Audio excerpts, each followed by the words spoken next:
Yeah, my unibody truck. Spent lots of time and money fixing her up. Driving over 100 miles today. I was thinking to myself how nice it goes down the road. Handles so good. And then all of a sudden, a deer ran out in front of me. Just barely got my foot on the brake when I hit her. Didn't have no time to react. She come right off a steep bank right in front of me.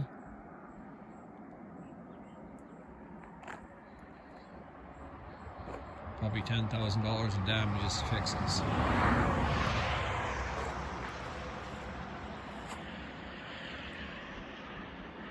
Oh shit.